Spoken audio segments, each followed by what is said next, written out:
Hello, good morning students. How are you? Myself Ulvi Malik. Basically, I am from Bareilly. Now I would like to tell you my highest qualification. My highest qualification MSc Zoology from MJP Ayurveda University.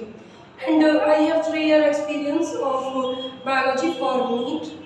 तो चलिए इसी के साथ start करते हैं। मेरा topic है structural organisation इन animals. तो इसमें हम बात करेंगे कि जो एनिमल है, मतलब जो एनिमल है उनका ओरिजिन कैसे हुआ, मतलब जो उनका एक स्ट्रक्चरल जो फ्रेमवर्क है वो कैसे बना। तो यहाँ पर हमें मेनली पढ़ना है टिश्यू, कि जो एक एनिमल है उसमें कितने टाइप्स के टिश्यूज हैं, है ना। तो हम बचपन से पढ़ते हुए आ रहे हैं कि जो हमारी बॉडी है, हमारी बॉडी की जो स्ट्रक्चरल एंड फंक्शनल यूनिट है वो कौन है? सेल है। वो कौन है? सेल है। और अभी हम मल्टी सेलुलर ऑर्गेनिज्म है तो सेल क्या करते हैं? सेल अपना ग्रुप बनाते हैं। क्या करते हैं? सेल जो है वो अपना ग्रुप बनाते हैं और ग्रुप बनाने के बाद हम इसको नेम दे देते हैं टिश्यू। क्या नाम नेम दे देते हैं? टिश्यू। फिर ये किसी एक फंक्शन को परफॉर्म करता है। भाई अगर मैं टिश्यू की बात करूँ, व्हाट इज टिश्यू? तो भाई स्ट्रक्चरल एंड फंक्शनल यूनिट जो है वो सेल है। बट अगर यही मैं ऑर्गेनिजम्स की बात करूं तो जो ऑर्गेनिजम्स होते हैं वो 2 टाइप्स के होते हैं। कितने टाइप्स के होते हैं? 2 टाइप्स के होते हैं। Number 1 unicellular and multi cellular.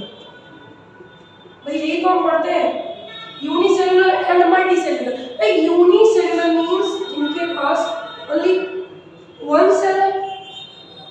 Uni मतलब सिंगल सेल बोल सकते हैं, single cell organisms like bacteria हो गया, सुना होगा बचपन से पढ़ते आ रहे हैं, अमीबा, पैरामीशियम, है ना, etcetera. These are unicellular organisms. और यही अगर हम मल्टी सेल्युलर की बात करें, मतलब जो लाइफ की ओरिजिन हुई वो एक अपने लोअर लेवल से हायर लेवल तक ही तो गई होगी। भाई पहले लाइफ बनी, जब लाइफ बनी तो लाइफ की स्टार्टिंग एक सिंगल सेल से हुई।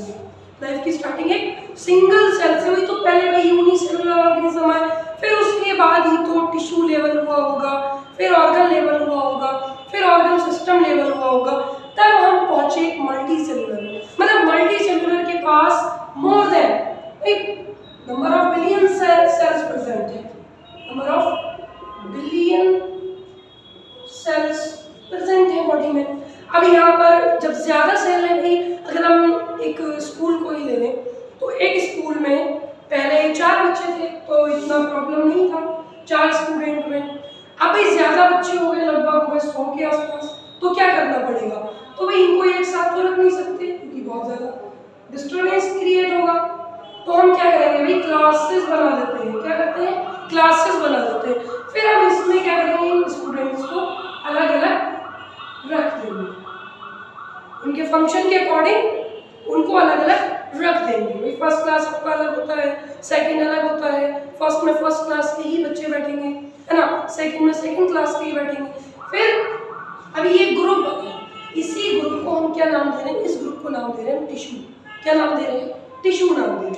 तो हम उसी को ही देखते हैं कि जो टिश्यू है, सबसे पहले यार 2 चीजें नोट कर लेते हैं कि जो स्टडी है,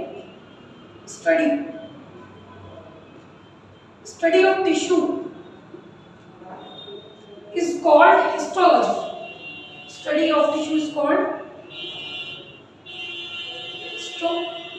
histology. Histo means tissue and logy mean study. Logy mean study, right? And father of histology, पूछ लेता है, ये भी क्वेश्चन पता होना चाहिए। फादर ऑफ हिस्टोलॉजी है हमारे, histology Marcello Marti. Marcello Marti, okay. तो हम टिश्यू की बात कर रहे हैं। हमें ये देखना है कि यहाँ पर कितने टाइप्स के टिश्यू प्रेजेंट है किसी भी ऑर्गेनिज्म में। तो जो हमारे टिश्यूज होते हैं mainly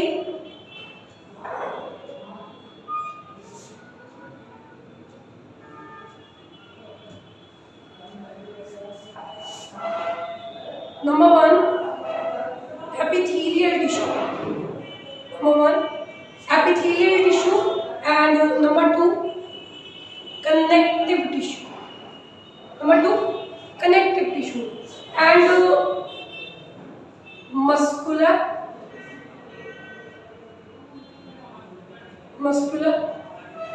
and neural. Okay, 4 types के टिश्यू है। सबसे पहले बात करते हैं हम एपिथेलियल की। एपिथेलियल नाम से पता चल रहा है एपी। एपी का मतलब होता है अपर। एपी का मतलब होता है अपर, एंड थीलियल मींस लेयर या कवरिंग या लेयर। ओके, तो अगर हम एपिथेलियल टिश्यू की बात करें, एपिथेलियल टिश्यू होते हैं 2 टाइप्स के। कितने टाइप्स के एपिथेलियल टिश्यू होते हैं? 2 टाइप्स के। Number one, simple epithelium. Number 2,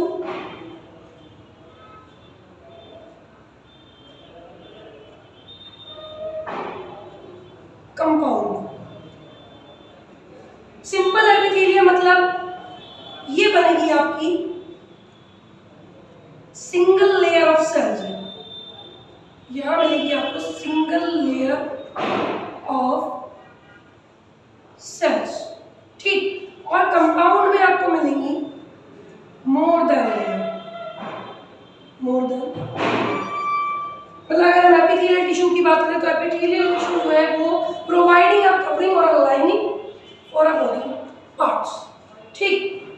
तो अगर मैं सिंपल एपिथेलियम टिश्यू की बात करूं तो जो हमारे सिंपल एपिथेलियल होते हैं, एपिथेलियल टिश्यूज हैं, ये होते हैं squamous epithelium, cuboidal epithelium and columnar epithelium.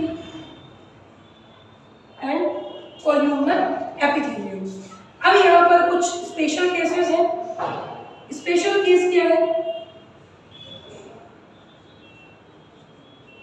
Special case है कि क्यूबॉइडल और कॉल्यूमनर की मॉडिफिकेशन से, या तो क्यूबॉइडल सेल या फिर कॉल्यूमनर सेल, इनके मॉडिफिकेशन से कुछ एपिथेलियम बनती हैं जिनको हम बोलते हैं सिलिएटेड एपिथेलियम।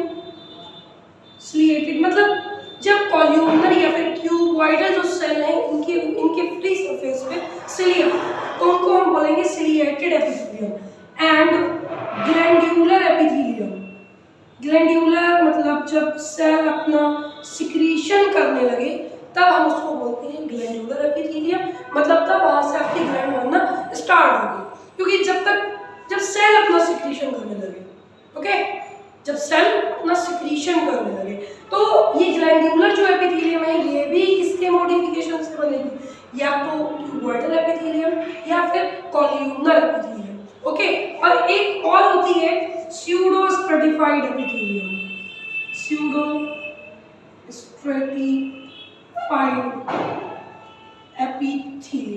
ओके, एक एक करके हम सबको पढ़ेंगे। फिर उसके बाद आता है आपका compound epithelium more than layer of cells है, ठीक। तो ये हमारी 2 टाइप्स की होती है। इसमें हमारी 2 आती हैं। एक आती है हमारी ट्रांजिशनल एपिथेलियम, जिसको यूरोथीलियम भी बोलते हैं, ट्रांजिशनल एपिथेलियम या यूरोथीलियम, क्योंकि ये सिर्फ हमारे यूरिनरी ब्लैडर, यूरेथ्रा और यूरेटर में मिलेगी। ओके, फिर इसके बाद आती है हमारी ट्रांजिशनल एपिथेलियम, एक और होती है हमारी स्ट्रेटिफाइड एपिथेलियम। स्ट्रेटिफाइड में 2 आती हैं क्योंकि यहाँ पर केराटिन प्रोटीन मिलेगा एक में, तो जिसमें केराटिन प्रोटीन एक्यूमुलेट हो जाएगा वो होती है आपकी केराटिनाइज्ड, और जिनके पास केराटिन प्रोटीन नहीं होगा उनको बोलेंगे हम नॉन केराटिनाइज्ड। ओके, इसके बाद आते हैं हमारे कनेक्टिव टिश्यू। इसके बाद आते हैं आपके कनेक्टिव टिश्यू। तो अगर मैं कनेक्टिव टिश्यू की बात करूं, कनेक्टिव टिश्यू को मैं थोड़ा सा इधर साइड लिख लेती हूं।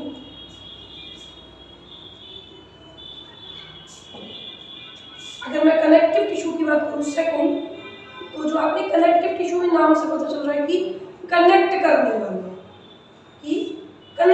वाला, तो इसमें एक आते हैं आपके लूज कनेक्टिव टिश्यू शॉर्ट में लिख दिया मैंने उसको। एक आते हैं आपके इसमें dense connective tissue, dense connective tissue, और एक होते हैं आपके स्पेशलाइज्ड कनेक्टिव टिश्यू। कौन से?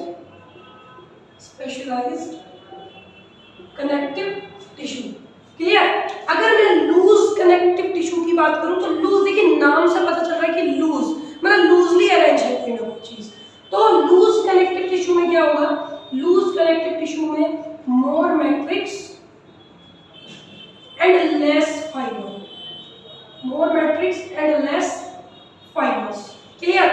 और अगर मैं डेंस कनेक्टिव टिश्यू की बात करूं तो डेंस में आपका मोर फाइबर्स एंड लेस मैट्रिक्स। देखिए अब यहाँ पर आपको समझ में नहीं आ रहा होगा कि भाई ये मोर मैट्रिक्स, फाइबर और मैट्रिक्स मतलब क्या। तो जो कनेक्टिव टिश्यू है, कनेक्टिव टिश्यू जो है वो कनेक्ट करने वाले हैं, सेल टू सेल कनेक्ट करने वाले हैं, ऑर्गन टू ऑर्गन्स कनेक्ट करने वाले। तो all tissues are solid except blood, all tissues, all connective tissues are solid except blood. भाई जैसे अगर मैं बात करूं बोन्स की बात करूं, कार्टिलेज की बात करूं, ये कनेक्टिव टिश्यू है, ब्लड भी तो कनेक्टिव टिश्यू है, बट ब्लड कैसा है? Blood is a fluid connective tissue because it have no fibres, it have no fibres. Fibres provide strength, fibre क्या करते हैं? प्रोवाइड करते हैं स्ट्रेंथ। तो अगर मैं कनेक्टिव टिश्यू की बात करूं तो कनेक्टिव टिश्यू समझ लीजिए फालूदा आइसक्रीम है। क्या है? एक फालूदा आइसक्रीम है। अब उस फालूदा आइसक्रीम आपके आइसक्रीम में होती है ना, और आपका क्या होता है उसमें मिल्क भी होता है, बादाम भी होते हैं, पिस्ता भी होते हैं। तो वैसे ही कनेक्टिव टिश्यू में कई टाइप्स की सेल मिलेंगी, मेनली 4 टाइप्स की सेल मिलती हैं। और यहाँ पर एक स्पेशल टाइप की सेल होती है फाइब्रोब्लास्ट सेल, वो फाइबर सिक्रीट करती है। क्योंकि ये बॉडी का हमारा पूरा स्ट्रक्चरल फ्रेमवर्क बनना है तो हमें कहीं पर क्या करना पड़ेगा? स्ट्रेंथ प्रोवाइड करनी है भाई, तभी तो हमारा एक पूरे का पूरा फ्रेमवर्क बन पाए, है ना। तो अगर मैं लूज कनेक्टिव टिश्यू की बात करूं तो लूज कनेक्टिव टिश्यू हमारे कैसे होते हैं? मोर मैट्रिक्स लेस फाइबर। जिसमें हमारा, अगर मैं इसमें एग्जांपल देखूं तो इसमें एग्जांपल आता है आपका एरियोलर टिश्यू, एरियोलर टिश्यू और एडिपोज टिश्यू। ये हमारे जस्ट बिलो द स्किन होती है। एडिपोज टिश्यू फैट को स्टोर करता है, ठीक है। और अगर मैं डेंस कनेक्टिव टिश्यू की बात करूं तो डेंस में हमारे 2 आ जाते हैं। एक आएगा आपका डेंस रेगुलर, एक होता है आपका डेंस इररेगुलर। यहाँ पर हम फाइबर्स की ओरिएंटेशन की बात कर रहे हैं। रेगुलर मतलब एक रेगुलरिटी है, मतलब सारे के सारे जो आपके कोलेजन फाइबर्स है वो रेगुलर अरेंजमेंट में है। और अगर मैं इररेगुलर में बात करूं तो यहाँ पर आपके सारे के सारे फाइबर्स कैसे हैं? इररेगुलर है। अगर मैं डेंस इररेगुलर की बात करूं तो उसमें आपका एग्जांपल आता है टेंडन और लिगामेंट, टेंडन एंड लिगामेंट। और अगर मैं डेंस इररेगुलर की बात करूं तो इसमें आपका एग्जांपल आता है स्किन का, इसमें आपका एग्जांपल आता है स्किन का। अगर स्पेशलाइज्ड कनेक्टिव टिश्यू की बात करूं तो स्पेशलाइज्ड कनेक्टिव टिश्यू को भी हम 2 पार्ट में डिवाइड कर सकते हैं, मतलब इसमें आपके पूरा स्ट्रक्चरल आ जाएंगे। तो एक तो आपके आ जाएंगे स्केलेटल, कौन से? स्केलेटल, और एक आपके आ जाएंगे फ्लूइड, ठीक। तो स्केलेटल में आपका मेनली कार्टिलेज और बोन ही आना है, कार्टिलेज एंड बोन, ओके। और अगर फ्लूइड की बात करें तो इसमें हमारा क्या आएगा? Blood and lymph, blood and lymph, okay. तो ये हमारा कनेक्टिव टिश्यू कंप्लीट हो गया। इसके बाद हम नेक्स्ट क्लास में पढ़ेंगे muscular tissue and neural tissue, okay. Thank you.